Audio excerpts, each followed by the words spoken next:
What do your emails look like? Hi, I'm Ellie Walsh, ellieandcarol.com. How, when people open up your email, what does it look like to them? That is so important. You can have the greatest headline. They'll open it if you got a great headline, okay? And you can have the best body copy. The information's there, the value is there, the offer is there. But if it's not presented right for the seeing, okay, the people are never reading it. So here's what I did, because we're going to talk about how to set up a template in the next video in a Weber that is formatted in a readable way that's going to get you the best response. I grabbed a few emails from my Gmail account and I brought them in here because I wanted to black out people's information because I'm not here to pick on anybody or beat anybody up, right? So what does an email supposed to have? Well, a good headline, a body copy. So your offer, hopefully you're giving people value, right? And you want what we would call a signature file. So it's your name and how they can reach you.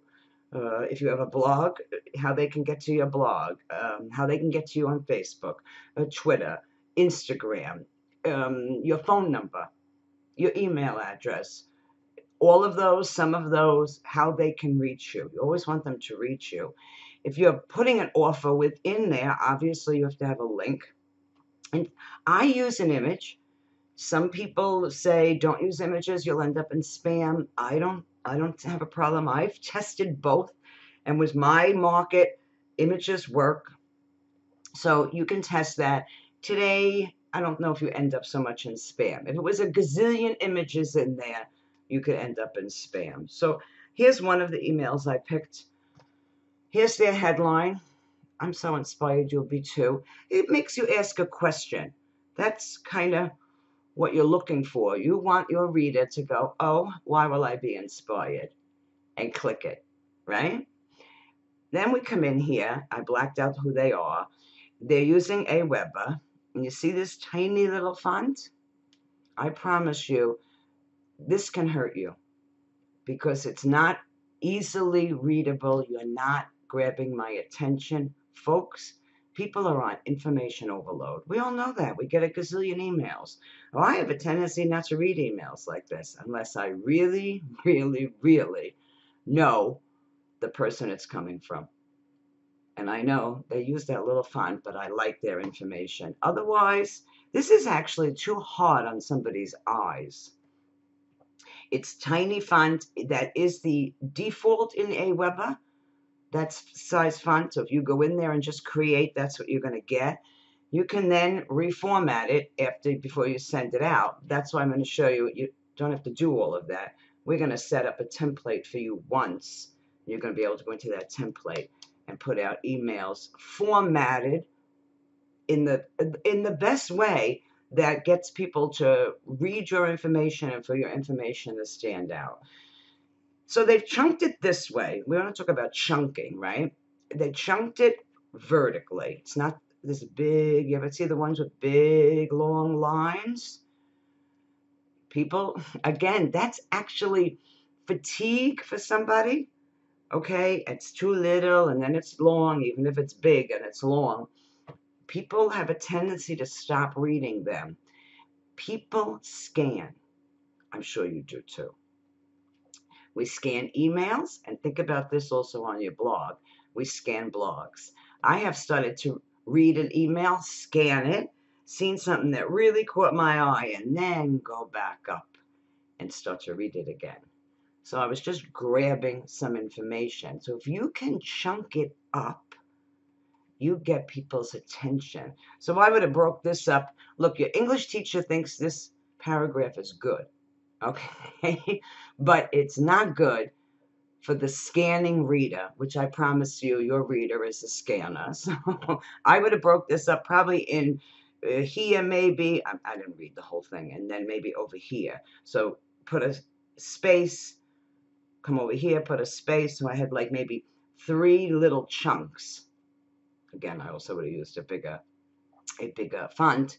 Click here to listen in, and they put a link that's typed out, the URL. And so, plain text email readers, you can't have a clickable link. And so, I've been doing email for years and years and years. There was a time we had to do it that way.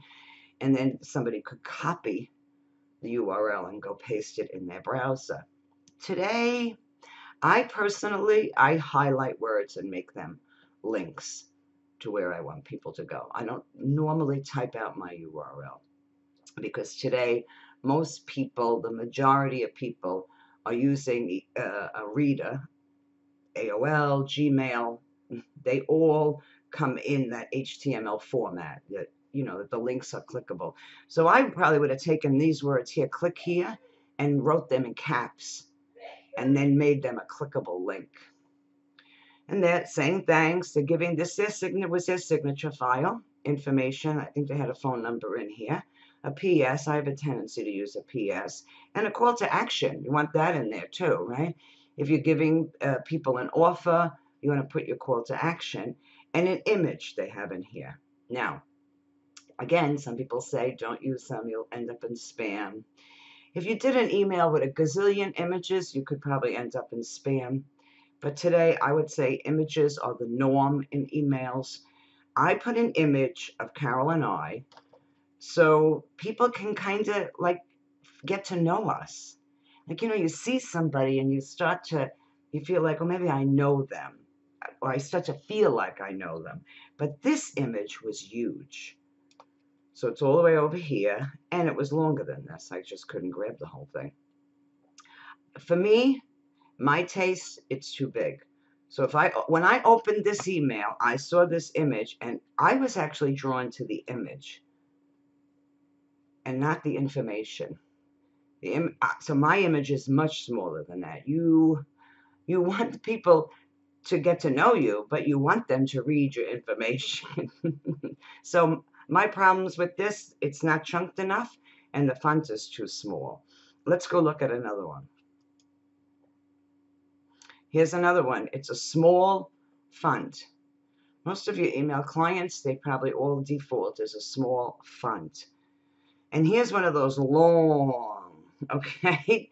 There's no reason for that. You could have probably ended it right here or right here after entrepreneurship, added another line, then broke it up, put another little paragraph. This one did break some stuff up here. Here they said inbox me here on Facebook, and that's a clickable link. So this is their signature file. Text or call me, visit my website. This is their signature file. Here's a call to action. I would have made it a little more, and I would have made it bigger. All right, think about that. It's like, okay, wait, we have more. Okay, this one they break up a little better. Okay, that at least stuff is sticking out. Click here now. That was in caps. That's good. They have the other information in here, so I forgot to tell you this, right? You need the legal information. Some of them are missing that. If you are selling anything, even if you're an Amazon affiliate and you talked about a book and you put a link and it's your affiliate link, in essence, legally, you're supposed to be saying in there that the sender of this email, the person, that you could receive compensation. That's a legal thing. So you're seeing most marketers today do that. They don't all do it. Here they put their blog, YouTube, they put the URLs. Okay, I don't do it that way. That's personal stuff. What my problem with this is it's too little and it's not compelling enough. And I'm not crazy about that headline. Wouldn't be for my target market, let's say it that way. Let me go to one more here. That's a good headline. Shocking studies show why you don't earn what you're worth. People are like, and they say video. It's chunked over here, great, vertically, right? I love the size of the font on this. So this one, they're going to get me to scan. I'm going to scan it, okay, but they're going to get me to scan it. And this gets too busy. Even here, I would have broken this up right here at the end. I would have made another little blurb. They're using bold. That's good. Don't do a lot of bold. Okay, you have to always watch that. You could end up in spam with a lot of bold, but some bold is good. And they're also using caps. Same thing with caps. You can't put everything in caps. You will end up in spam. But they've done it here. That grabs your eyes. Big myths, right? Plus, blueprint, which is part of a link, grabs your eye. This here, I definitely would have. After each one of these points, I would have put a space. Yes, it makes the email longer, but it's scannable. People will take it and go with it. This here, a lot of these I would have broken up. So I like the font in this. It makes a difference. This stuff truly makes a difference.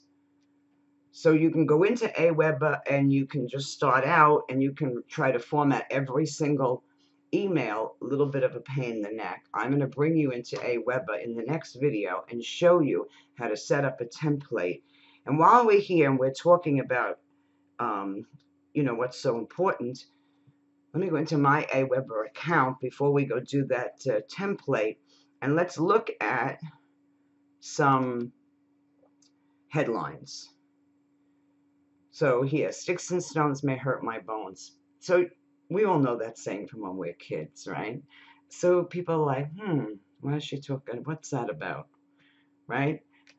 This one here was a second email, and this just went out. This actually today will get a higher rate. I've noticed it depends on how your list works. My list takes about 2 days to fully open emails.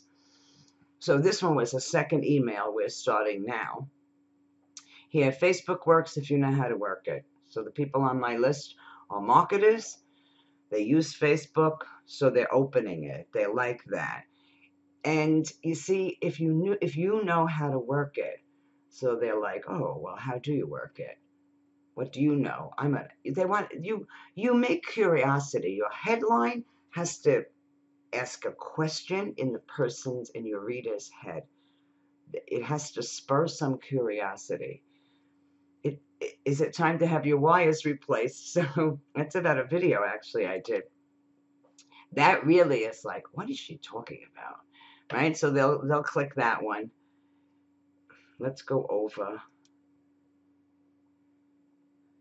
What if you had a plan designed for you? Does it matter? Then why aren't you crazy about that one? Here, look at this one. I hate network marketing. Boom. They like that one. Oh, there's one in here I want to show you.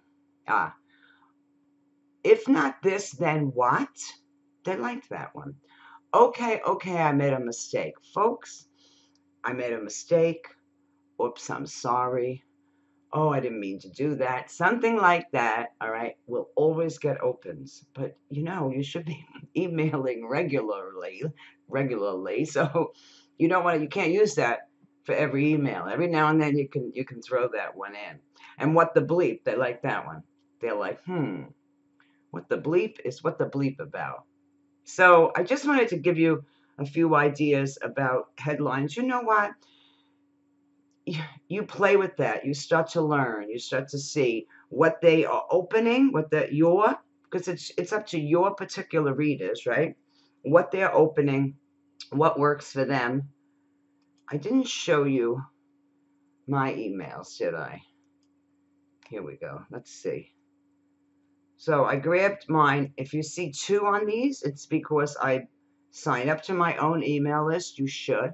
And I also always test before I send out an email. So let's look at this one. Facebook works. You see the size font I'm using? Much bigger than the other ones you looked at, right? I have it chunked vertically. I'm chunking. I use caps. I use caps for the scanning eye. I use caps. Do's and don'ts in caps. This one here. Now look, this one, that's because of the name of this, all right? I do type it out, and it's also clickable.